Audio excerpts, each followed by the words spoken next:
सभी को नमस्कार। उत्तर प्रदेश की हमारी आंगनवाड़ी वर्कर और हेल्पर बहनों, आप सब जानती हैं कि इस समय उत्तर प्रदेश में भर्ती चल रही है। आंगनवाड़ी वर्कर और हेल्पर की नई भर्ती चल रही है।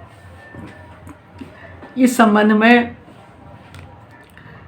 एक आवेदिका ने इलाहाबाद हाई कोर्ट में अपनी एक पिटीशन दाखिल की थी कि उसकी बीए और एमए की मार्कशीट को कंसीडर नहीं किया गया था। इस पर बहुत ही महत्वपूर्ण निर्णय इलाहाबाद हाई कोर्ट ने लिया है। उन्होंने अपने निर्णय में कहा है कि आंगनवाड़ी वर्कर की एजुकेशन क्वालिफ़िकेशन इंटरमीडिएट है और हेल्पर की हाई स्कूल है और इनकी जो उम्र है वो 18 से 35 साल के बीच में होनी चाहिए।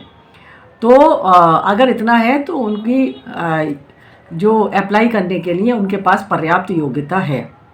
यदि किसी के पास बीए या एमए की डिग्री है तो उसका जो नंबर है वो मेरिट में नहीं जुड़ेगा।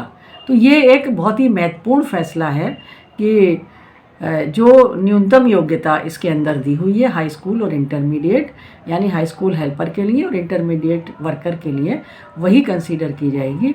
तो अगर इस तरह की घटना किसी अन्य आंगनवाड़ी या एप्लीकेंट के साथ हुई है जिसने अपनी एप्लीकेशन दी है नियुक्ति के लिए, तो वो उसको इस निर्णय से लाभ मिल सकता है इलाहाबाद हाई कोर्ट के।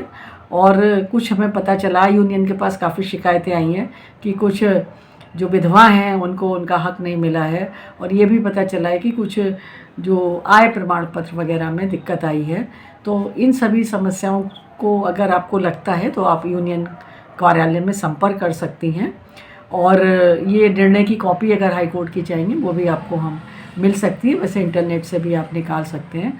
तो मैं फिर रिपीट कर रही हूँ, आप लोग ध्यान दीजिए कि इंटरमीडिएट आंगनवाड़ी वर्कर के लिए और हाई स्कूल हेल्पर के लिए योग्यता है। इससे ऊपर की योग्यता अगर किसी के पास है, जैसे अगर हेल्पर के लिए अप्लाई किया है और वो बीए पास है, तो इंटर और बीए की उसकी जो मार्कशीट है उसका कोई नंबर कंसीडर नहीं होगा। इसी तरह आंगनवाड़ी वर्कर की नियुक्ति के लिए इंटरमीडिएट से ऊपर की जो योग्यता है, बीए है, एमए है, उसका कोई मेरिट में उसका उपयोग नहीं है। तो आप लोग ध्यान दें, और अगर किसी के साथ ऐसा होता है तो उनकी मदद करें, इस निर्णय को लोगों को बताएं।